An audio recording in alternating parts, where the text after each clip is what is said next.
This is the Ask Arise podcast. Hi folks, Ann Hayden here, and this is our monthly broadcast about how simple, safe, and smart solar is. As always, we have our featured guest here from Arise Solar, a locally owned solar company in Clovis, California. We have Austin Livingston with us here today. How are you doing, Austin? Doing pretty good. How are you doing, Ann? Thanks for asking. I'm doing well, Austin. Austin's here with us today to talk about how a solar system works. I know there's a lot of confusion out there still with people when they're looking to go solar. So, Austin, how does it work? Give us your, I'll tackle the first one. Yes. How solar works. Yeah. It's pretty simple. We take the light from the sun and create energy for our house. Okay, so that's an actual thing. That's how it works. It's not smoke and mirrors, folks. Nope, not smoke and mirrors. Okay, so you take the light and the energy that the sun's producing for us. We transform it into usable energy for the home. Okay, so talking of transforming it, how many different components? I mean, that seems like that seems so strange. You're taking a light source, and transforming it into usable energy. So what does that take? What components are, There's two major components for all solar systems. Number one is the modules themselves. Those would be the panels, right? They collect the light and they convert it into energy.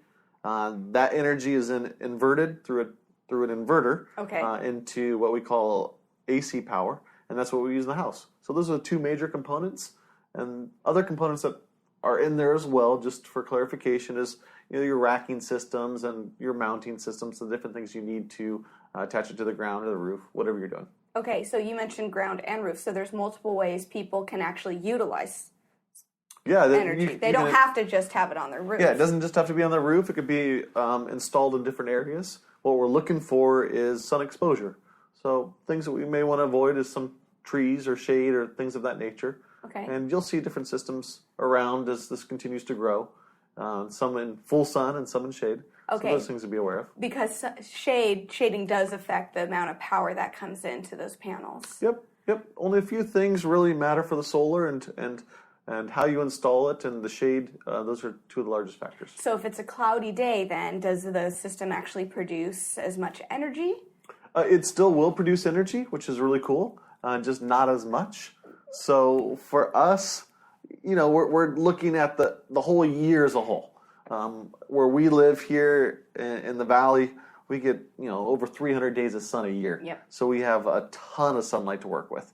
So one cloudy day or scattered throughout doesn't really affect us very much.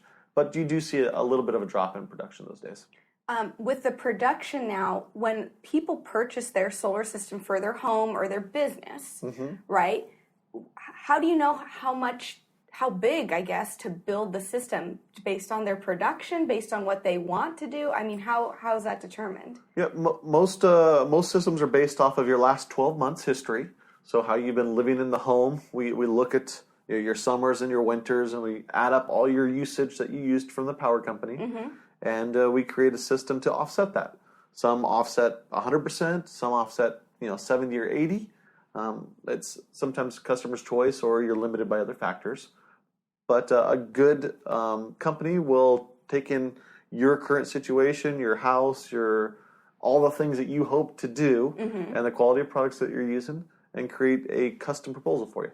Okay, and then that proposal, like you said, will either offset 100%, depending on what the homeowner wants, right? Yep, depending on what the homeowner wants, and then also how they live the next year.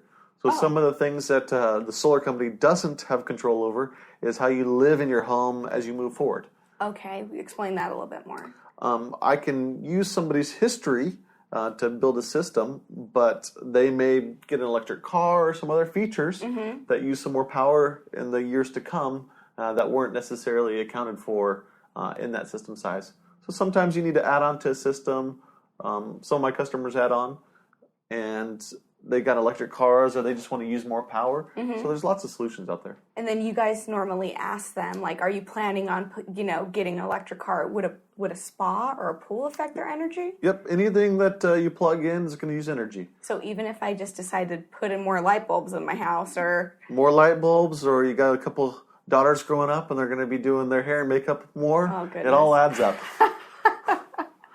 So you guys basically, you're telling me you can't predict the future. I cannot predict the future. You're As soon as all- I do, I won't be working in solar. Okay, you're getting on that lotto, right? I'll be at home doing something else. Okay, I appreciate that.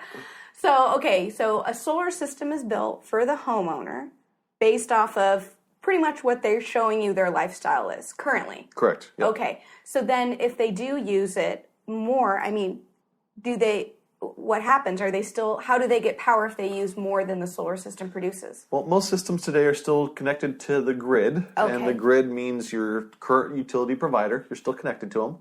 So during the evening times, you're drawing power from them. During the day times, you're probably selling back excess power if you're not using it all in the house. Okay. So at the end of the year, they balance that all out, and they say, hey, you owe us a little bit of money because you used more than you provided to us, or we owe you some money because you provided more than you consumed.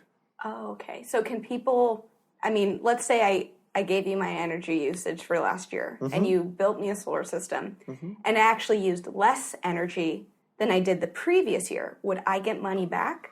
Yep, you can get money back. It's not going to be a money-making device, so to speak, because you're going to be credited at a reduced rate. But currently, the law states that you have to be compensated for that power that you provided to the utility company. And then I'm not paying my monthly bills to utility, right? If I'm not using more energy than I'm producing. Correct. When you go solar, actually, you only have to pay your electric bill once a year. Okay. It does a monthly evaluation. And it kind of tells you where you stand, whether you owe that month, or whether the utility provider owes you. Okay. And it kind of goes back and forth based on the seasons. Okay. And at the end of the 12 months, they call it the true-up period. Okay. And you have to pay them a little bit, or they pay you some, and you just kind of come to terms. But most of the time, the whole reason people do go solar is because they're counting on that once-a-year payment to be less than what they were paying them the whole year.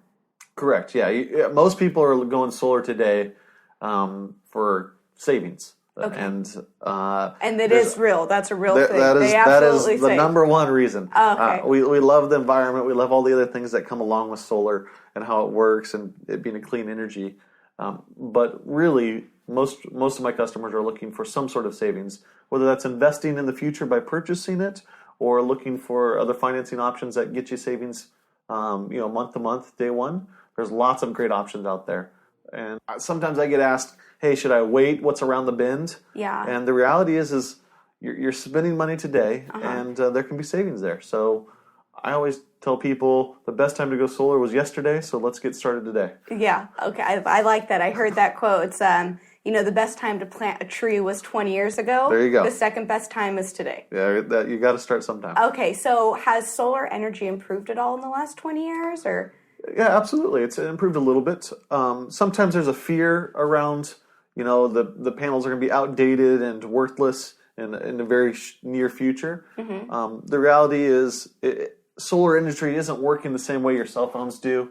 They're not getting twice as powerful or twice as big or twice as much memory. They're just slowly growing and becoming better and more efficient. So there isn't a major breakthrough that's going to be a game changer that you're going to miss out on tomorrow if you go solar today. So no one should wait to go solar because the savings is there. So right now, no matter when, right? Yeah. So you got to invest at some point or sign up sometime. And so the sooner you sign up, the sooner you start saving. And they're safe, right? When you put this on your house, it's not. It's kind of scary to have a new technology. I mean, I guess it's not new, but no, it's been around for over 30 years or more for major manufacturers that I even use. So the technology has been around for a long time. It's really safe, and it really works. So when you're talking to a homeowner or a commercial, anyone really, what do you think the most important thing they need to consider when choosing whether or not to go solar at all? I mean, why are people waiting then? I think some people are waiting because there's a lot of different messages out there today about how to finance and what manufacturers use or not use, or there's just a lot of installers. Yeah. So it's kind of overwhelming. And I think that's the number one hesitation for people is just not knowing where to start. Yeah. And so as you find it and talk to people and look at reviews, there are great installers out there, and they can help saving you today. Are all solar, I guess, installers and even products, are they all created equal, though? Are some better than others? Some are definitely better than others. What makes them better? Their customer service, the products and services they provide. There are different technologies out there. Okay. Some cost a little bit more and some are cheaper, so you just got to find the one that works best for you and what they're doing to be around for the years to come to take care of you. Yeah. So those are things that I would consider when looking for a provider. So basically, when someone's interested in going solar, they need to look at reviews. Yeah. They need to look at customer service, I guess. Yeah, that's been part of the reviews, absolutely. What, the products? The products that they offer, the offering. The financing. Uh-huh. And then what else? And then making sure that you've picked the correct system size for your home. Okay. And sometimes that comes down to dollars and cents of where you want to be, or sometimes there's other things that restrict the size of the system. But those are the real quick, easy things, and it's not going to be any different in the next couple of years than picking a car. So it's very easy. There's lots of different financing options, and there's great savings to be had. And solar's here to stay, Austin? Solar is here to stay. Well, awesome. So thank you so much, Austin, and the Rise Solar team once again for providing your industry insight and expertise so we can all live a little more green. Thanks again, you guys, and look forward to talking to you next week. Thank you.